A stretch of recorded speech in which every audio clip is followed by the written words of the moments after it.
Hi, my name is Vicki Papa-Manuel. I'm going to be the instructor for the Critical Thinking and Problem-Solving Skills course that you are about to begin. I wanted to take a moment to introduce myself and welcome you to the course. So I thought I'd share a little bit about me, my life, and some characteristics you might notice over the course of the next 5 weeks. I am lucky enough to have a wonderful family, an 8-year-old rambunctious, energetic, drive me crazy, can't get enough of son, as well as a handsome, drive me crazy, can't get enough of husband that you see in the picture. I am from Florida, so I get lots of opportunity to spend too much time in the sun, but I do enjoy the beach and the water and the sun. And I am lucky enough to live here to have almost 360-ish days of sun, so pretty lucky. I'm a psychologist by training and by work experience. I spend most of my time engaged in critical thinking and problem-solving skills. So I'm excited to have that opportunity to share that with you and continue my learning together on this journey.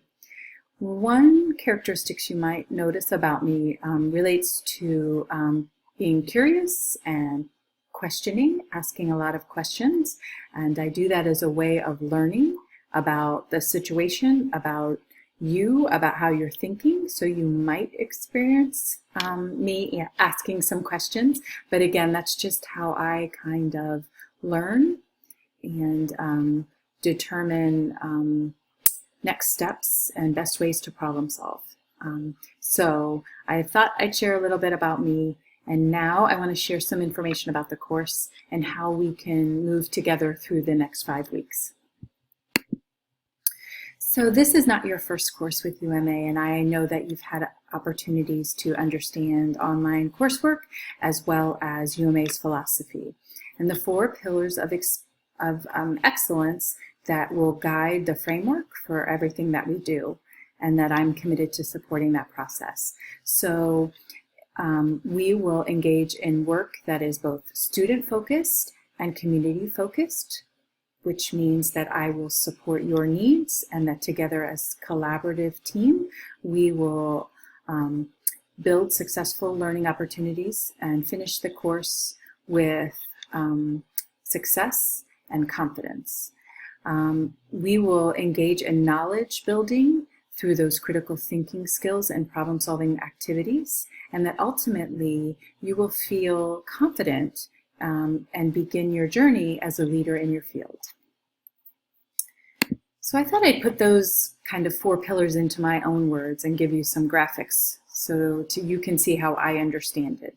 In terms of being student-focused, I believe that that's about my role as a facilitator or scaffolding that supports you in this journey. So less instructor, less kind of top-down information, and more about your journey and your guidance through the information in the course.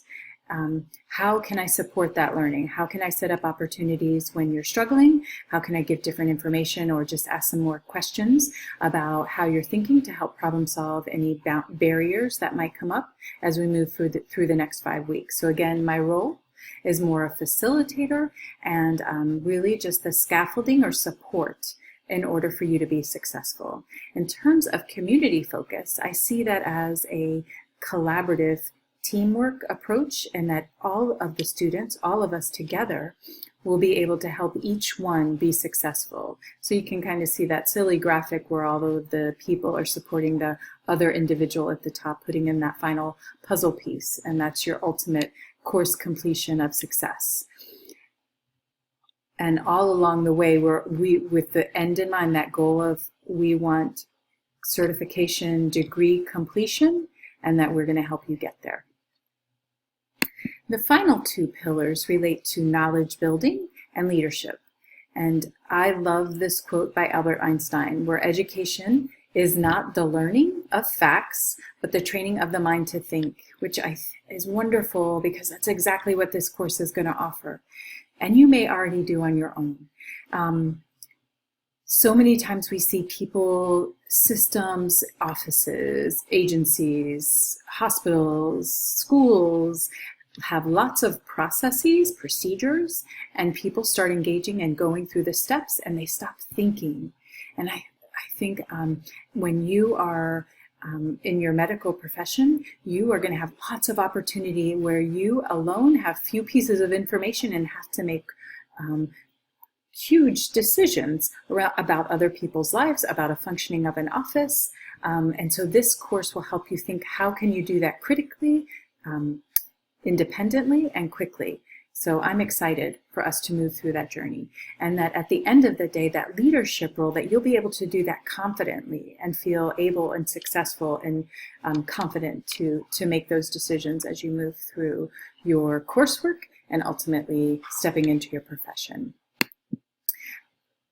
My office hours or my availability is limited to nights and weekends because I do work full-time during the day.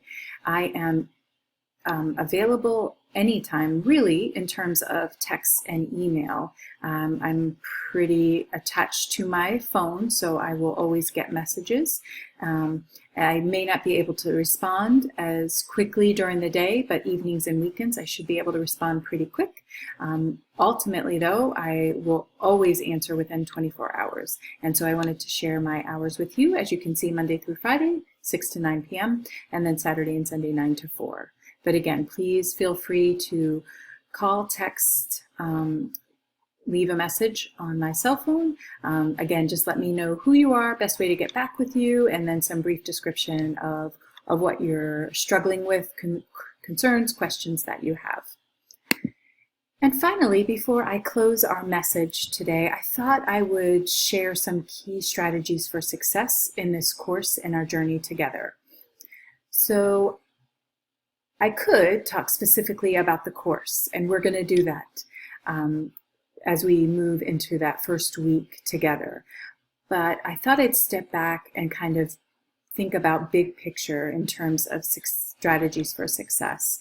And the first one, thinking about where you are in this journey, you've already decided, you've already taken steps to be part of UMA's program. You've already established that you have successful strategies to be successful, to enroll, to sign up, to commit to coursework, and you've already successfully completed that coursework.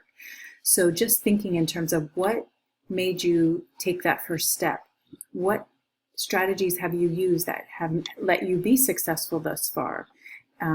So I didn't want to undermine or assume I know better, because you've already established that you have those success strategies. So thinking for you, when you start to get overwhelmed, frustrated, just think back on what got you here and how you've been able to be successful so far. And that hold on to those strategies, those feelings, those ideas and thoughts that have gotten you here. Another strategy that's a cliche, but it works, is end in mind. That helps me understand where I'm going. It keeps me motivated because I know what the end goal is. I know that it's a doable process, and I tend to work backwards from that goal. So if I understand what's expected of me on that final day, I take smaller steps and chunk it backwards, and then set up smaller goals that are attainable in weeks, in each day, each week, and that helps me feel more confident in my journey. So I thought I would offer that as a key strategy for success. And finally, just that we're all lifelong learners. This is a journey, and that when you are a lifelong learner, you're open to failing forward, you're open to making mistakes, because that means you're learning, and that isn't actually failure, that's just a learning opportunity. And again, as a facilitator and a collaborative team, we can support you through those barriers and difficult moments, and that we're on this journey together. I'm excited to be part of it. I am honored to be your instructor and facilitator, and I can't wait to work together for the next 5 weeks. Thank you for taking time tonight.